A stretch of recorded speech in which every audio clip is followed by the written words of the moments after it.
یہ ویڈیوز اپنے بچوں کو دکھائیں تاکہ ان کو ہمارے اسلام کے بارے میں معلومات حاصل ہوں۔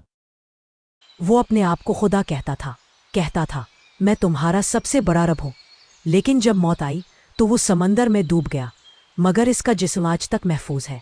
یہ ہے فرعون کی کہانی، جسے قرآن نے 1400 سال پہلے بیان کر دیا اور سائنس نے بعد میں سچ کر دکھایا۔ مصر ایجپٹ اس زمانے کی سب سے طاقتور سلطنت تھی۔ نیل کے کنارے ایک بادشاہ حکومت کرتا تھا، فرعون۔ اس کے پاس دولت تھی، فوج تھی، طاقت تھی، مگر وہ بھول گیا کہ خدا صرف ایک ہے۔ قرآن میں ارشاد ہے، سورۃ النازع 24، اس نے کہا میں تمہارا سب سے بڑا رب ہوں۔ اللہ تعالیٰ نے حضرت موسیٰ علیہ السلام کو فرعون کے پاس بھیجا۔ پیغام یہ تھا، فرعون کے پاس جاؤ، وہ حد سے گزر چکا ہے۔ سورۃ طٰہٰ 24، موسیٰ علیہ السلام نے فرمایا میں تمہارے پاس اپنے رب کی نشانی لے کر آیا ہوں۔ پھر انہوں نے اپنا رسا زمین پر ڈالا اور وہ زندہ سانپ بن گیا۔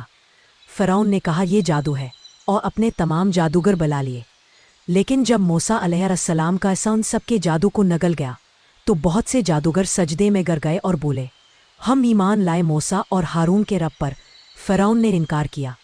پھر اللہ نے اس پر 9 بڑے عذاب بھیجے، خون پانی خون بن گیا، مینڈک، جوئیں، طوفان، خشک سالی، اندھیرا، مکھیاں، فصلوں کی تباہی، بیماری اور خوف۔ ہر بار فرعون وعدہ کرتا اگر عذاب ختم ہوا تو ایمان لے آؤں گا، لیکن جیسے ہی عذاب ٹلتا وہ پھر ضد پر آ جاتا۔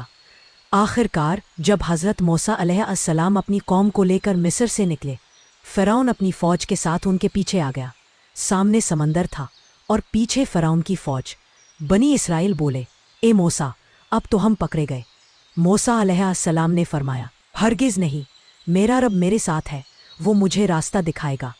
سورۃ الشورى 62۔ اللہ نے حکم دیا، موسیٰ علیہ السلام نے اپنا ایسا سمندر پر مارا اور سمندر 2 حصوں میں تقسیم ہو گیا۔ بنی اسرائیل گزر گئے، اور جب فرعون اپنی فوج سمیت آیا تو سمندر بند ہو گیا اور سب ڈوب گئے۔ ڈوبتے ہوئے فرعون بولا میں ایمان لایا کہ موسیٰ اور ہارون کا رب ہی حقیقی رب ہے۔ اللہ نے فرمایا کب ایمان لاتے ہو جب کہ تم پہلے انکار کرتے رہے۔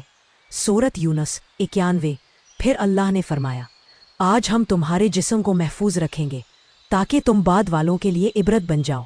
سورۃ یونس 92۔ 18ویں صدی میں ایک فرانسیسی سائنسدان ڈاکٹر مورس بکائی نے مصر میں فرعون کی ممی لاش کا معائنہ کیا۔ اس نے لکھا لاش پر سمندر کے نمک کے نشان موجود ہے، یہ شخص پانی میں ڈوبا مگر جسم محفوظ رہا۔ جب اس نے قرآن کا ترجمہ پڑھا اور یہ آیت دیکھی تو حیران رہ گیا کہ یہ حقیقت 1400 سال پہلے قرآن میں بیان ہو چکی تھی، اور اسی کے بعد اس نے اسلام قبول کر لیا۔ اختتامی حصہ سبق: فرعون کے پاس دولت تھی، طاقت تھی، فوج تھی، مگر ایمان نہیں تھا۔ جب انسان غرور میں ڈوب جاتا ہے اللہ اسے ایک موقع دیتا ہے، مگر جب وہ حد پار کر لیتا ہے تو سمندر بھی کھلتا ہے، مومن کے لیے نجات اور ظالم کے لیے انجام بن کر۔ اس طرح کی مزید ویڈیوز کے لیے ہمیں لائک کریں اور ہمارے چینل کو فالو کریں۔